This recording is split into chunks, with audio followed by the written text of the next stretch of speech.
Yeah, I think it highlights kind of a gap in the system of laws that we have. But since we've been talking, I've been thinking more and more about those laws, and they really are designed to avoid situations where somebody is shooting somebody else. Because situations where someone is coming into what you consider your home are exactly the kind of situations where violence is likely to unfold. And so I think the point of the eviction laws that we have is, yes, there are going to be situations where people are in homes and they shouldn't be in those homes. But we want to have a process for straightening out who is supposed to be there and having a process for the transfer of possession to happen in a nonviolent way. Is that maybe before these laws were in place what was happening? Yeah, I mean, I think if you think back to 100, 150 years ago, back to when Oregon was just coming out of its state of being a frontier territory, yeah, I'm sure there were plenty of situations where you had somebody that said, hey, this tenant stopped paying their rent, and so guess what? We're going to round up some guys and go down there, and today's going to be their last day. Much in the same way that you might have hanged a bank robber a couple days after the robbery occurred. But over time, our justice system has matured, and one of the ways in which it has matured is that processes which 100 years ago might have taken only a day or two, or might have been immediate, now take a little while longer to ensure that people get their due process and to ensure that whenever possible, no one gets shot. Do you think, though, that these laws are in place, like the Oregon Residential Landlord Tenant Act is in place to protect legitimate tenants, and these people just accidentally fall under that? Well, I don't really see it as, I don't think squatters are falling under the Residential Landlord Tenant Act at all. But I think that law enforcement are reluctant to involve themselves in those kinds of disputes without the court having told them to first, because I don't think that our police officers and our sheriff's deputies want to be put in the position of having to make that kind of decision when there already is a process in place for the judicial system to make that kind of decision. And I think if you were ever to be on the wrong side of that, you would be very thankful that it wasn't up to a police officer or a sheriff deputy making a somewhat spur-of-the-moment decision about who's in the right and who's in the wrong here, and potentially forcing you out of what might be legitimately your home. And yet the police have to take them at their word, and then it's just got to go through a civil process. So they're both kind of treated that way. I don't think the police have to take them at their word, but I mean, in the same sense that if I reported my car being stolen, then sure, someone else could say, look, I just put new tires on it, and here's the bill from Les Schwab in my name. I don't think the officer would necessarily have to take the alleged thief at their word. If the police officers determined in that situation that they thought it was more likely than not that this person had stolen my car, then I think they can make an arrest. But I think that knowing we have this eviction court system in place, I think that the law enforcement community in Oregon has decided that they're not going to put themselves in the role of being the judges. They're going to let the judges be the judges. Otherwise, they don't want to get involved in civil matters. I think that's exactly right. Yeah. And it is a trespass. If someone is wrongfully on the property of another, if you just decide to break into a house one day and start living there, that is a trespass. Right. I mean, undoubtedly it is. And it definitely seems like there are people in Oregon that are doing that are not being criminally prosecuted. But I guess the alternative is law enforcement making an ad hoc decision based on a very abbreviated process. And the great thing about our civil courts is that when you're in trial, you have a very powerful force working for both sides, and that's the power of cross-examination. That's the power to put the other side's witnesses on the stand and ask them the questions that you think are important. And that vehicle that's a very powerful vehicle for getting to the truth. And if we just have our police officers making a decision about whose house this is, I think that we're putting people in a situation where they're giving up that ability to get to the bottom of who's right and who's wrong. Well, and I mean, it's not like they caught them in the act, so it's not easy to prove anyway. Right, yeah. So it's one story if the police catch someone in your backyard trying to jimmy your door open. It's another thing if you find out after a couple months, hey, I think someone's moved into mom's house. And we moved mom into a retirement home and we were thinking about selling the house, and now some people have just shown up and started living there. Obviously, that's totally different, and that's a much harder decision for the police to make. And I'm sure that is why the police have said it's not going to be us that are making these decisions. I want to circle back to something you said and something I asked when I said it sounds like these people are falling under this Residential Tenant Landlord Act. In a way, though, I still feel like they are, because you have to go through the very same process you would go through with a legitimate tenant. There's no separate process. It's the same thing you would do with a disagreement with a landlord and a tenant. Well, strangely, in a lot of cases with actual squatters, meaning people who just show up at an abandoned home and decide, I'm going to move in. With those people, you oftentimes actually can't use the eviction process. You cannot use, as a landlord, the process that's designed for resolving these landlord-tenant disputes. And that if you want to take a true squatter through the court process, I think usually you're going to have to use a different process called ejectment, which ironically can take a lot longer than the eviction court process. But I think there's a risk for owners when they're confronted by squatters. I think there's a risk of taking that squatter through the eviction court process, because the landlord, the owner, is at risk of losing that process solely because it's the wrong process to use for a squatter. Really? So say I have a property in Oregon, I live in Idaho, and I'm never here, and someone moves in. They stake a claim, it's their house. I got to get an attorney. Okay, what do I do? What's the first thing I do? So the first thing you're going to want to try to do is you'll want to try to see if you can talk to the people that are in there to find out who it is and what they're doing, and get a sense for what's really going on in there. Aside from obviously talking to an attorney. Talking to an attorney is going to be the first thing you're going to want to do. But you'll want to get a handle on the facts of who's actually there. And then you're going to have to make a judgment call.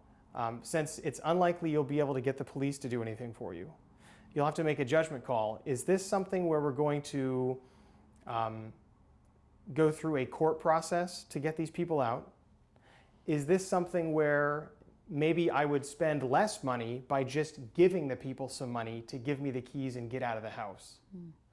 Or is it a situation where I'm just going to wait until these people leave for the day, and then I'm going to come into the house and change the locks on my own? But if they're really willing to live in someone's house, they're just going to break the windows and doors, like in this case. That may very well be true, yeah. And in that case, maybe it makes sense to have some kind of home security system installed on it or something like that, so that you would potentially have some evidence that you could give to the police. Because if you can give the police, for example, a videotape showing somebody breaking a window, I think that puts the police in a different situation as opposed to the police coming and being confronted with someone who simply says, I live here. So you think the best move, as somebody who covers, this is your territory, the best move for somebody to do to handle squatters is an ejection process. It's also a civil process. Yeah, it's called ejectment. Ejectment. And the reason why that is usually the correct legal method rather than eviction is that in eviction cases, you either need to have a situation where someone forced their way into a home, or you need to have a situation where somebody is unlawfully holding the home. And what courts have, the way courts have interpreted that law is that if you're going to use the unlawfully holding a home idea, there has to have been a landlord-tenant relationship. A holdover tenant. Yeah, right? or a tenant who you've given them a termination notice and they're refusing to leave. Got it. So if it's just a squatter, there wasn't there was never a landlord-tenant relationship there. So the only way you could remove a squatter through the eviction process is if you could prove that they forcibly entered the home.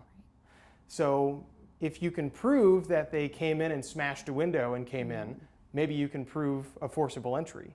But if it's a situation where maybe a back door was left unlocked, you might not have that ability at all. So then what is ejectment? Ejectment is what I would call a long docket civil process as opposed to a short docket civil process like evictions.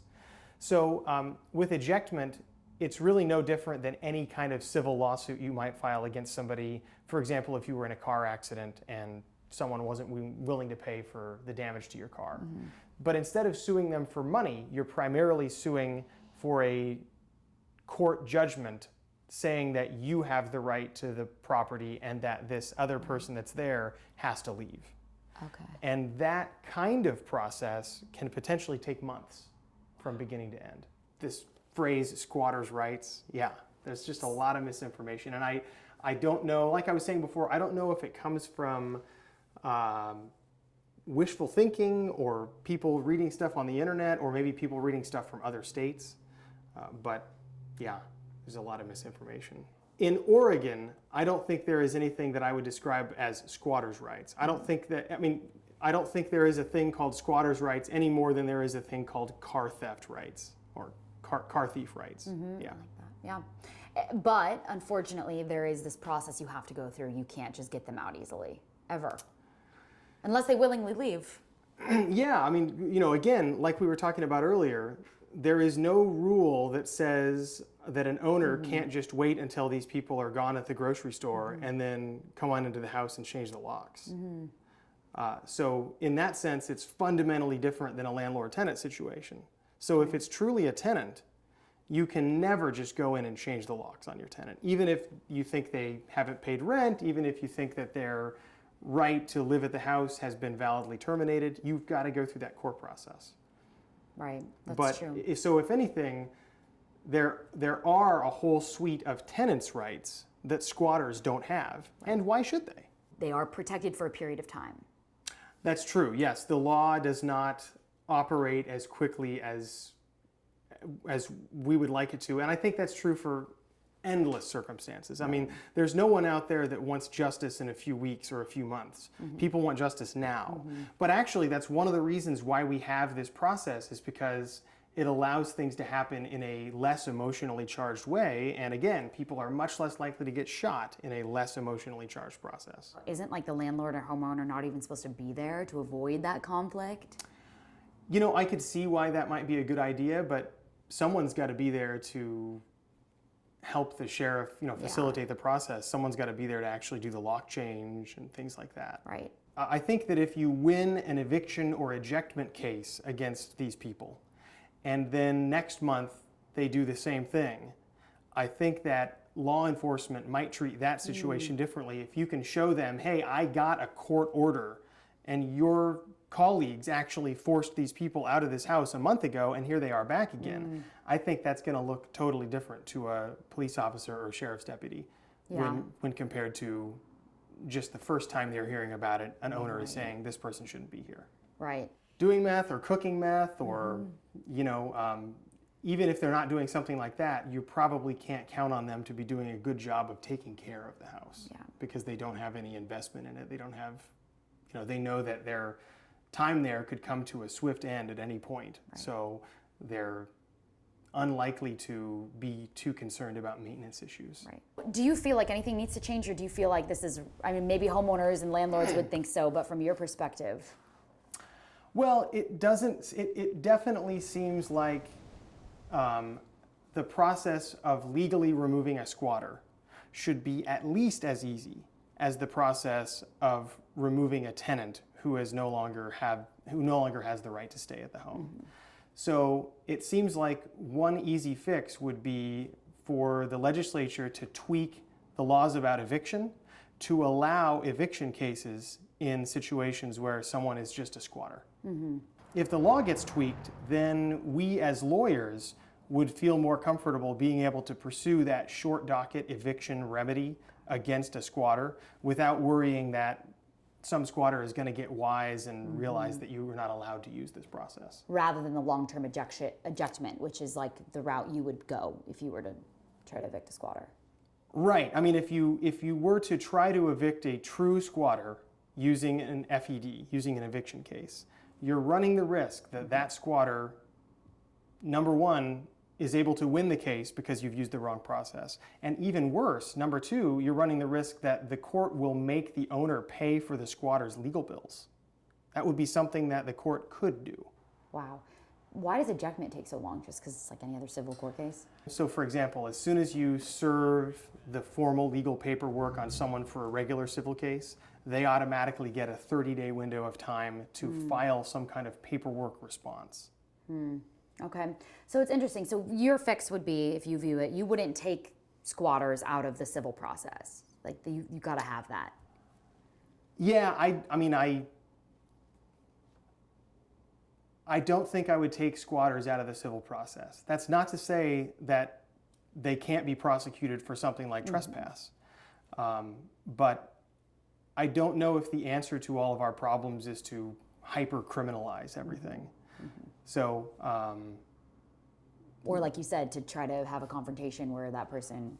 Yeah, right, and we don't want a confrontation where someone gets shot. Yes, but it doesn't seem reasonable to have a legal system where, in a way, a squatter can hold out in a home wrongfully longer than a legitimate tenant could hold out in a home.